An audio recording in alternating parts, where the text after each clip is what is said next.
warahmatullahi wabarakatuh. Perkenalkan, saya Dela Safira dengan NIM 230306054, Prodi Peternakan Universitas Sumatera Utara.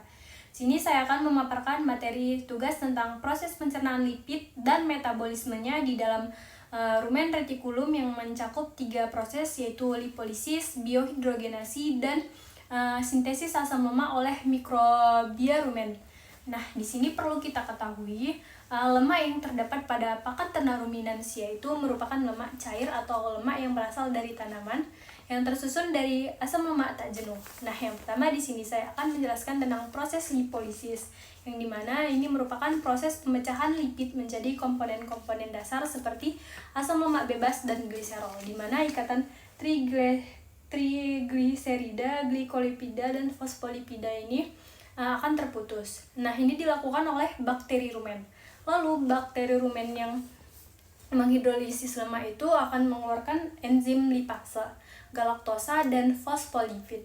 Dalam proses ini menghasilkan asam lemak gliserol dan galaktosa untuk proses metabolisme selanjutnya. Nah, asam lemak tak jenuh seperti linoleat dan asam linolenat itu akan ditemukan pada proses ini yang nantinya itu akan dipisahkan dari asam lemak, gliserol, dan galaktosa.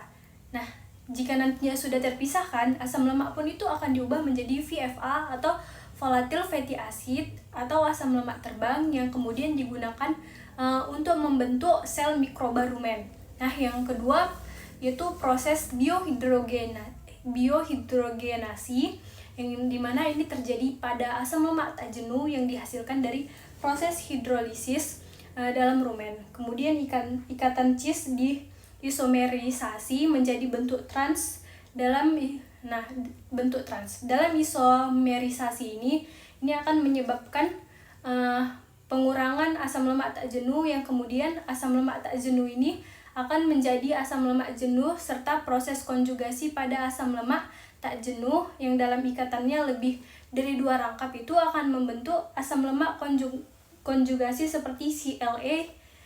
Nah, adapun tujuan dari proses ini itu untuk mengurangi toksisitas asam lemak tak jenuh yang tinggi bagi mikroba rumen dan memodifikasi struktur lipid itu menjadi bentuk yang lebih aman dan mudah di metabolisme nantinya oleh ruminansia.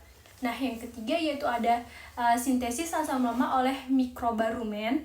Nah, di dalam proses ini mikroba rumen itu juga terlibat.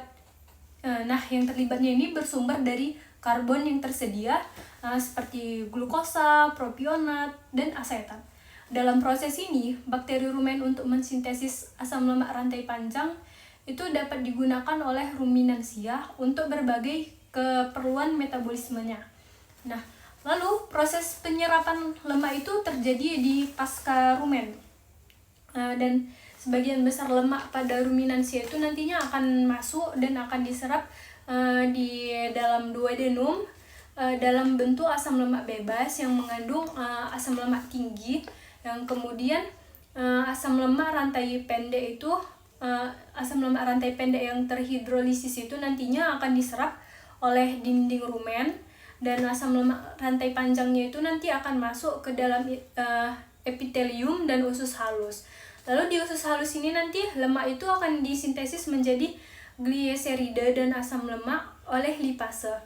Nah, asam lemak C14-nya itu nanti akan membentuk trigliserol, yang kemudian triacylgliserol, fosfolipid, dan kolesterol di epitel usus itu akan membentuk kilomikron yang selanjutnya itu akan masuk ke peredaran darah, yang setelah masuk ke dalam peredaran darah itu nanti diedarkan ke seluruh tubuh.